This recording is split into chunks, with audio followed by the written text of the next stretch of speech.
Hello everyone, this is doctor Ashraf इमाम। आज हम लोग बात करेंगे जेल इलेक्ट्रोफोरेसिस की। एक्चुअली में जेल इलेक्ट्रोफोरेसिस एक टेक्निक है जिसके जरिए डीएनए या आरएनए के फ्रेगमेंट्स को सेपरेट किया जाता है under the effect of electric field. जैसे कि आपको नाम से समझ में आ रहा है जेल, इसमें एक्चुअली में जेल के रूप में मैट्रिक्स या मीडियम को यूज किया जाता है जिसमें डीएनए के फ्रेगमेंट्स मूव करते हैं या माइग्रेट करते हैं। इस जेल की खास बात ये होती है कि ये पोरस होता है। जो जेल कॉमनली यूज होता है वो कौन है आपका एगरोस जेल है ना।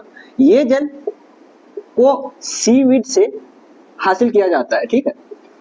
अब जेल इलेक्ट्रोफोरेसिस को अगर आप देखें तो इसके केस में क्या होगा कि जो मीडियम है ये बना होगा किसका, एगरोस जेल का, ठीक है। इस मीडियम के अंदर छोटे छोटे वेल्स होते हैं या पिट्स बोल सकते हैं आप। इन पिट के अंदर क्या किया जाता है, डीएनए सैंपल को पोर किया जाता है, डीएनए सैंपल को पोर किया जाता है, ठीक है।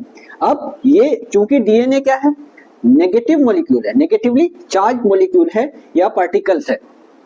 उसके बाद क्या होगा, इस मीडियम को बफर सॉल्यूशन के अंदर डिप कर दिया जाता है, बफर सॉल्यूशन के अंदर डिप कर दिया जाता है और एक पावर सोर्स लिया जाता है, एक पावर सोर्स लिया जाता है। इस पावर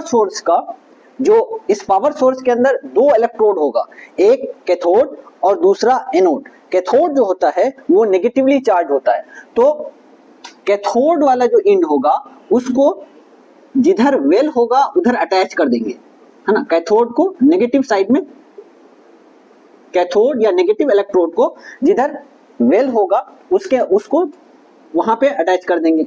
एनोड को वेल के अपोजिट साइड में अटैच कर देंगे, ठीक है। इसके बाद क्या होगा, पावर सोर्स को जैसे ही ऑन करेंगे तो यहाँ पे क्या होगा, करंट फ्लो होने लगेगा जिसकी वजह से इलेक्ट्रिक फील्ड जनरेट होगा, ठीक है।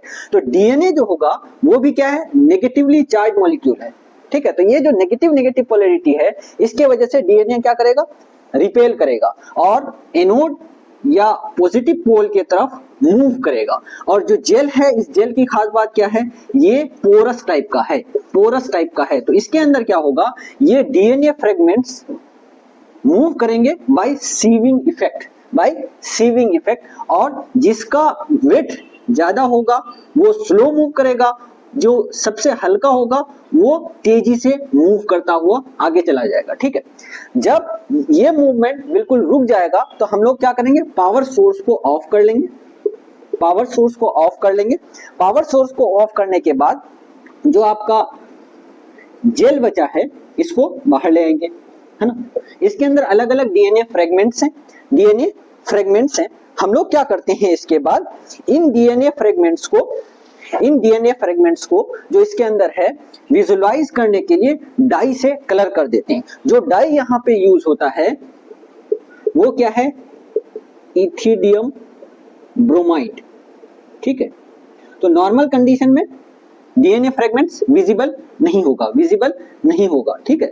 जैसे ही हम डाई कर देंगे, डाई करने के बाद भी हम लोग नेकेड आई से उसको नहीं देख सकते, तो फिर हम लोग क्या, मतलब देख तो सकते हैं लेकिन नॉर्मल लाइट में नहीं देख सकते। तो फिर इससे अल्ट्रावायलेट रेज पास किया जाता है, यूवी रेज पास किया जाता है। जैसे ही यूवी रेज पास करेंगे तो जो जिन डीएनए फ्रेगमेंट्स को डाई के थ्रू हाईलाइट हो गए थे अब वो कलर दे देंगे, है ना। वो कलर हो जाता है, वो कलर होके कैसा कलर देते हैं, ऑरेंज कलर्ड अपीयर होते हैं, ऑरेंज कलर्ड अपीयर होंगे। इसके थ्रू आप पता कर लेंगे कि कहाँ कहाँ डीएनए फ्रेगमेंट्स हैं। उसके बाद उन डीएनए फ्रेगमेंट्स को वहां से एक्सट्रैक्ट कर लिया जाता है। जिस टेक्निक के थ्रू एक्सट्रैक्ट किया जाता है उस टेक्निक को हम लोग क्या बोलते हैं, इल्यूजन। उसको हम लोग क्या बोलते हैं, इल्यूजन, ठीक है। इल्यूजन टेक्निक के थ्रू उसको वहां से एक्सट्रैक्ट कर ली। एक्सट्रैक्ट करने के बाद उसको पीसीआर मशीन में दे देंगे। पीसीआर मशीन में जाने के बाद फिर क्या होगा, उसका एम्प्लीफिकेशन हो जाएगा, मल्टीपल कॉपीज बन जाएगा, ठीक है। तो यहाँ पे पॉइंट इंपॉर्टेंट क्या क्या है आपको ध्यान रखना है। जेल इलेक्ट्रोफोरेसिस वो टेक्निक है जिसके थ्रू हम लोग क्या करेंगे, डीएनए फ्रेगमेंट्स को सेपरेट करेंगे, जो कि हमारा डिजायर्ड है। इसमें जो जेल यूज करते हैं वो कौन सा है, एगरोस जेल है। और ये एगरोस जेल कहाँ से हासिल होता है, तो सीवीड से।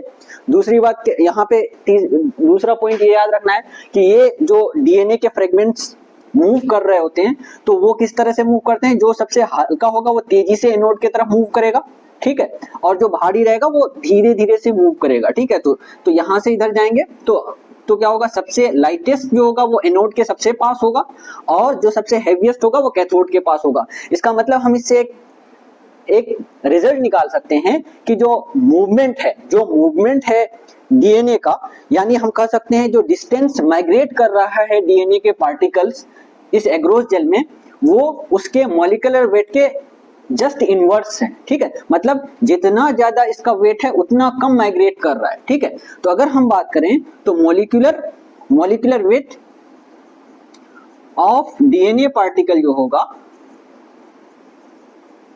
ये इनवर्सली प्रोपोर्शनल होगा किसके, डिस्टेंस माइग्रेटेड, है ना, यानी जितना ज्यादा मॉलिक्यूलर वेट होगा उतना कम डिस्टेंस ट्रेवल करेगा और जितना कम मॉलिक्यूलर वेट होगा उतना ज्यादा डिस्टेंस कवर करेगा। अगर हम इसको एक ग्राफ के थ्रू दिखाने की कोशिश करें तो मॉलिक्यूलर वेट या मॉलिक्यूलर साइज ऑफ डीएनए को, जैसे इधर मॉलिक्यूलर साइज है डीएनए का और इधर क्या है, डिस्टेंस माइग्रेटेड, तो ये ग्राफ कैसा होगा, इनवर्सली प्रोपोर्शनल का ग्राफ शो करेगा। ठीक है, तो ये बेसिक इंपॉर्टेंट इंफॉर्मेशन था जेल इलेक्ट्रोफोरेसिस टेक्निक का, इसके बारे में समझिएगा। नीट के लिए इंपॉर्टेंट टॉपिक है। ठीक है, नीट के लिए एक इंपॉर्टेंट टॉपिक है, कॉन्सेप्चुअल टॉपिक है। नेक्स्ट लेक्चर में हम लोग बात करेंगे एक और important technique PCR, polymerase chain reaction की। Thank you so much.